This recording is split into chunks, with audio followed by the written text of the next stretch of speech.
Hello, everybody. This is Coach Rosso here. In this video, what we're going to go ahead and do is we're going to go ahead and work on Unit 2, and it's going to be covering slope, distance, and midpoint along the way. So it's kind of going to be more like similar to like an algebra review unit. So just be aware that we have these formulas that are coming back to y'all. So if you're a little bit bad about these in freshman year or algebra when you took it, then this is the unit where we have to go ahead and brush up on it. Okay. So initially, slope is initially a rise over run. So if we're trying to go ahead and solve for slope, so rise over run, in this case, we need to go ahead and be able to identify which problems we have to work with. So we're going to work on 1, 2, and 3. And as you can tell, each one of them is a little bit different. So as we're going through it, we have to go ahead and identify which one's point 1 and which one is point 2. So usually I mark it up as the first point you see is x1, y1. x2, y2, okay? And then from here, you can go and start plugging into the equations that you have on the right side. The biggest problem I've noticed is that usually sometimes students get thrown off when they see points. So they usually end up going with 3, 8, 10, 5, and they do kind of do this for whatever reason, and they get thrown off by it. So just be aware, it's always, the points always start off with x, comma, y every single time, okay? Now, as we're going with it, we want to go and plug in what we know. So in this case, I have y2 minus y1. So I have 6 minus 4. So 6 minus 4 over x, which is 9. 9 minus a negative 3. And then from here, you're just going to go ahead and solve for it. So 6 minus 4 gives you 2. 9 minus a negative 3 gives you a positive 3. So 9 plus 3 gives you 12. And then 1 over 12 gives you 1/6. So there you go. There's your slope for that one already. Okay? Now the next one, we're going to do the same thing. We're going to plug in what we know for the distance. So we're going to go ahead and use x2 minus x1. We're going to do this again. Oh, that was for the previous one. Okay, so the next one's asking for length. When it says length, it's asking for a distance. Okay, so length is distance as we're going. Now, that being said, as we go and plug it in, so x2, so I'm going to go x1, y1, x2, y2. We're going to go in x2 minus x1 first, so x2 minus x1. So you have 9 minus a negative 3 squared, and then you'll have y2, which is 6 minus 4 is equal and squared. So usually what helps a lot is if you knock out one side and you can knock out the other side, and then everything else will fall into place. So I would go ahead, when you have a minus a negative, turns to a positive. 9 plus 3 gives you 12 squared. 12 squared gives you 144. Add it, add it. 6 minus 4 gives you 2. 2 squared gives you 4. And then don't forget to drop down your equal signs. So from here, you have 148. And then this is going to be equal to your distance that we have going. Okay? Now, from here, don't forget about your m's. Now, over here, what's going to happen is that everything is already broken down for you. The square root comes back, square root comes back, square root of this. So if you go into your calculator, whether it's on your phone or whether it's on the Inspire that you have, you want to go ahead and type it in. So square root of 148. So D is equal to, we're going to go ahead and go with 12.616. Oh, it's 12.165. So we're going to round to the nearest hundredth. Now, if you forgot how to round to the nearest hundredth, here's how you do it. So rounding. If you have a value and it is considered to be 0.87, we'll call it 5 here. We'll call this 8. We'll call this 801. What you're going to do is look at the nearest hundredth, look right behind it. That's your tenth, hundredth, and then thousandth spot. Look right behind it, and you want to go and move it up because that 5 determines whether it goes up or down. So if it's 5, 6, 7, 8, 9, 10 on the third slot, third space, then it's going to go ahead and move up. So it rounds up. If you would have had this example, oh, it's right over here. So that goes up. If you would have had 1.7, and then let's say you had 4, and round to the nearest 100 spot, look right behind it, turns to a 0.17. Okay?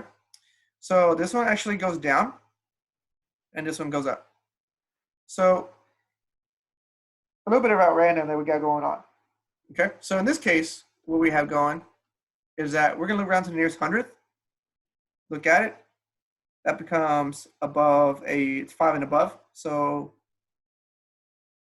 D is equal to 12.17 for this case. Okay? So these are like steps that you need to take when you're solving for slope and distance. It's a little bit tedious, as in there's like a lot of little steps on it. So you want to go ahead and just be careful with what you're doing. Now, the last part that we have going is my midpoint. Midpoint, all it is that you're looking for the point that's in between all of these. So it's going to go ahead and be the third one, midpoint. So if I'm looking for x1 and x2, so x1, x2, so x1, y1, x2, y2. So it'll be -3 plus 9 divided by 2. And then you're going to go ahead and have the 4. Oh, my fault. It should be a white y1. So y1 plus y2. It will still give you the same answer, but I like to go ahead and be the same. So then right here, which I have is going to go ahead and be 4 plus 6 divided by 2. And now from here, what you need to go ahead and do is just add up what you got. So 4 plus 6 gives you 10. 10 divided by 2 gives you 5. -3 plus 9 gives you 6. 6 divided by 2 gives you 3. And that's going to go ahead and be midpoint. That's simple. So make sure you box your final answers so I know what you're looking at. Now, from here, you'll be given a special one where it kind of looks like it gave you a midpoint and it gave you a endpoint. So in this case, what we're going to go and do, when you see this, give you an endpoint and a midpoint, I want you to draw the picture. And so M, NK, and J is the midpoint of MK. And I want you to go ahead and just plug in the values. So in this case, M is 8, 10. J is going to be -2, 3. And then you have to look for this missing part. So X and Y. So it's asking for the find K, which is the endpoint. So this is the missing endpoint problem. So some of you may have questions on this one. So here's how you do it. So as you're going with it, you want to go ahead and jump.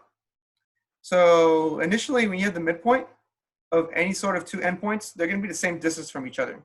So I know X, X, then I have this random X. I don't know what it is. Okay. Uh-oh. Well, I'll leave it there. Okay, so what we're going to do is that we're going to go ahead and go from from M to J. So how far is it from 8 to -2? Some of you may think 6. Some of you may think 10. Some of you may think a different value. So you have to understand where you're at in the number line. So if this is 0, and we're going 1, 2, 3, 4, 5, 6, 7, 8. This is 8. And we're trying to go ahead and go to -2. So you're going in the right, this is the positive direction. And this is considered the negative direction. So if we're trying to go ahead and jump from 8 to -2, let's go ahead. 1, 2, 3, 4, 5, 6, 7, 8, 9, 10. So I went in the negative direction. So I'm going to go ahead and go -10. And then do it again. Jump again. So -10. And then what's -2 minus 10? Which is A. In this case, it will be negative 12 in this case. Okay, so I'll replace it right there. So negative 12. So let's look for the other one. So if we're going from 10 to a 3, then that means you went to from a positive 10, and then now you're going back to a 3. So is this the positive direction? That's the negative direction over here. So 1, 2, 3, 4, 5, 6, 7. 1, 2, 3. Yeah, 7. So that'll be 7 right there. So this will be minus 7. Jump again. So minus 7. And so now we have 3 minus 7, which is going to go ahead and be 3 minus 7 gives you a negative 4. So negative 4 in this case. So what happened there is that I'm going again. So I'm going to go ahead and go 1, 2, 3, 4, 5, 6, 7. So this is negative 2. That's negative 3. That's negative 4. So that's what's going to be there. So this is my final answer for my endpoint. So for k is equal to negative 12, comma, a negative 4. So that's going to be your k. Well, point k. Okay? In this case. So just throwing it out there for you, and this is the problem that usually catches a whole lot of students off guard. So if you need it, just make sure you go and just watch the video. Now, what I'm going to go into over here is close to being at the, let's see, it was broken up into, yeah, there you go. Next part over that we have going is parallel and perpendicular and trying to solve for an equation, write an equation. So we have to write an equation in this case. So if we're trying to write an equation, we have to understand it has to be to y equals mx plus b form. So initially, these are characteristics that they just gave you. So you need to go ahead and use what you know. So let's say we're trying to look for something that's parallel.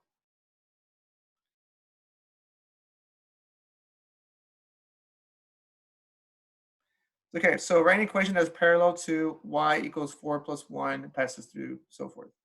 We're going to go and do, call this x1 and y1, okay? Now, as you're going through this, you have to look for something that's parallel and perpendicular. Now, that goes back to your understanding of parallel and perpendicular.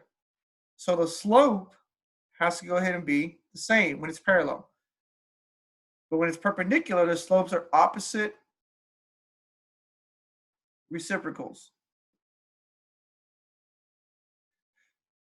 Now, what that means is that one has to be positive, one has to be negative, and it has to be flipped. So if I say 3 over 4, what's my perpendicular to it? Negative 4 over 3. Just flips. Okay? Now, if I had this situation here, what m equals 5, it's over 1, guys, because it's an imaginary 1 underneath. So flip it. What do you have? 1 over 5. But which one's positive, which one's negative? This one will be negative. So that's your slope for that one. So let's go ahead and see what we know over here. Alrighty. So as we're going through this one, let's see what we can do. So parallel to this, so my slope is automatically 4 in this case. My point is right here. So I'm going to use my formula that I have. Y is equal to mx plus b. Plug in what you know. My slope is 4. What's my y? What's my x? My x is going to be negative 1. So I'm putting negative 1 right here. What's my y? It's going to be 4 plus b. What's 4 times negative 1? Gives you a negative 4. And then solve for b in this case, because that's what we're solving for. So add 4 on both sides. And then b is equal to 8. So now you have your b, and then now you have your slope. So b is equal to 4. And so your equation will be y equals mx plus b. Plug in what you know. Boom. Boom. And so now your equation's 4x plus 4. So there you go. So that's the first one you got there. Now, what made this one easy is because it said parallel. When it's perpendicular, you're gonna have to go ahead and realize which one's your point, which one's your slope. In this way, slope was 4. In this one, what's my slope? -3. So I'm gonna treat it the same way. So my m is equal to -3. My x1 and y1 are right there. And so from here, what I'm going to go ahead and do is that I'm going to go ahead and plug it back into y is equal to mx plus b. So from here, what we're going to go ahead and do is that we're going to plug in what we know. Now it's asking for it to be parallel. So it has to be this, like right here, it was same because it said parallel. So that's why he kept it the same. From over here, it says perpendicular. So we had to make the opposite reciprocal in this case. So I'm gonna change that one. So it's gonna go ahead and be, put the imaginary 1 underneath it, and go at 1/3. Because you flip it and it turns into a negative. It turns to the opposite side, I mean. Now from here, just plug in what you know. What's my y? My y is 8. What's my m? It's gonna go ahead and be 1/3. What's my x? It's gonna be 6. And then 6 times 1/3, or 6 divided by 3 gives you 2. And now we're going back to solving for b. -2 on both sides. B is equal to 6. And so now you have your b equal to 6. And now you're going to go ahead and plug it in to what you know. Y is equal to mx plus b. And so it's y is equal to 1/3 x plus 6. So there you go. So these are initially the 2 types of problems you need to go ahead and do. So just make sure you go ahead and identify what your m is, and then always solve for b when you go from here. Like right here, solve for b. And in the same case here, solve for b. Okay? So there you go. Now the one that's going to be a little bit longer is going to go ahead and be when they give you 2 points. So you got to go and solve for m and then solve for b. So in the first ones, the m was given. Right here, it was given. Down here, you're not given anything. So what you need to go ahead and do is that you need to solve for m. So it's y2 minus y1 over x2 minus x1. So you got to solve for m. Yeah, I know, guys, this is a little bit tedious. So we're going to call this x1, y1, x2, y2. So y2 is going to be 6 minus a -9. And then 1 minus a -4. And so you can go ahead and add them. So 6 plus 9 gives you 15. 1 plus 4 gives you 5. And so once you get that, you get 3. And so right here, m is equal to 3. Because I just plugged in my values here, because 6 was my y2, 9 was my y1, and so forth. Now from here, what you need to go ahead and do is that now you got to plug it into y equals mx plus b. And now we have to go ahead and solve for b. Do I know my y? Well, you can pick whichever one you want. You can pick this one. You can pick this one. So the points I'm going to pick to put in here are going to be these right here. So I'm going to go replace those. And I'm going to go ahead and change color here. So 1 is going to go ahead and be y, which is going to be 6. My m is going to be this 3 right here, because I know that's where it's from. And then, oh, let's do the other one. And then my x is going to go ahead and be 1 plus b. So that'll be 3. And then minus 3. 6 minus 3 gives you 3. So there you go. So now you have your m, and now you have your b. And then you're going to go make it into y equals mx plus b form, just like this one over here. So it's going to be 3x plus 3. So there you go. So that's going to be that video. I mean that problem right there. Now from here, what needs to go and happen now is that as you're going through this, just understand that you have a lot. It's like primarily just algebra as we're going through all these steps. Now, next part. Okay, so this part actually isn't that bad. It's initially understanding what definitions you have. So as we're going, you got to go ahead and see what is the problems you have. So which line is parallel to this? Which line is perpendicular? Which line is coinciding? Which line is intersecting? So if you notice, they're kind of the same thing. Okay. So what we're going to go ahead and do is focus on one. So what we're going to go and do is you're going to change this. And so I have 2y minus 6x equals to 4. Solve for x. I mean, not solve for y, because we need to change this. Change to y equals mx plus b form. So as we're going, we're going to go ahead and solve for this y right here. So add 6x. Add 6x. So you have 2y is equal to 6x plus 4. Divide by 2, divide by 2, divide by 2. And so in this case, it would be y is equal to 3x plus 2. So this is what I have so far to go and work with. So I'm going to go ahead and move all this stuff so I can give some space to go and look at over here. Okay, so initially, my yellow is over here. Here's what I'm looking at. I'm comparing it. So compare. So you have to understand what your, what does it mean? Parallel means that both slopes are the same.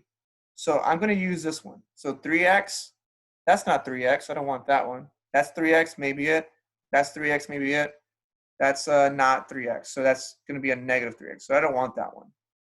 In this one, what we have is 3x minus 5. And then right here, we have plus 2. And it kind of matches that one. But it says this is already the line. So this is line 1 that we have. So one of these has to be line 2. But they can't be the same here because line 1 is already given, and that'll be a different definition. So it cannot be that one. Has to go ahead and be B. Now, parallel, it means the same slopes are the same. So same slope. And then if we're looking at this one, then that means it has to be B. Perpendicular means they have opposite reciprocals. Coinciding has to be the same line. And then intersecting is when all parts are different. So if it's the same line, then that's line 1, and line 2 is down here somewhere. Then I can actually look for this one already. So this is not going to be that one because it's not the same line. That's not the same line. That's not the same line. So it has to be that one. So we have those problems to go and look at. I'm just going to go ahead and change a different color. Go ahead and make these a little bit more easier to see. So let's go with that goes away, that goes away, that goes away, that goes away, that goes away, that goes away. Okay, so now if I'm looking for something that's perpendicular, I want to go ahead and use that same line. So I'm using this one to go ahead and find my answers. So if I know it's this one, I know this answer is already gone because it's taken up here. This answer is taken up here. This is gone. So it's either A or D. So the only response that it can be it can go ahead and be the reciprocal of it, opposite reciprocal of it, is going to go ahead and be A in this case. So if I'm looking for it, I can't use it down here though. So this is gone. And by process of elimination, when you're intersecting, all the sides are going to be the same, or different, I mean, for intersecting. So 3 is not the same as positive 3, and 4 is not the same as 2. So this is my final answer. Okay? So all it takes is for you to go and do this and understanding what your what the slope represents. Okay? We got the E there. Perpendicular, coinciding. So coinciding means that same slope, same y-intercept, and then same b. And then intersecting is where they're all different. Okay? So practice your words, practice your vocab words, practice your process. This actually is like a review of like a bit of everything in algebra that you learned from last year or whenever you took algebra. So just be aware that you need to understand how to go and solve this, okay? So this is unit 2, slope, distance, and midpoint, okay? All right, see you in the next video, guys.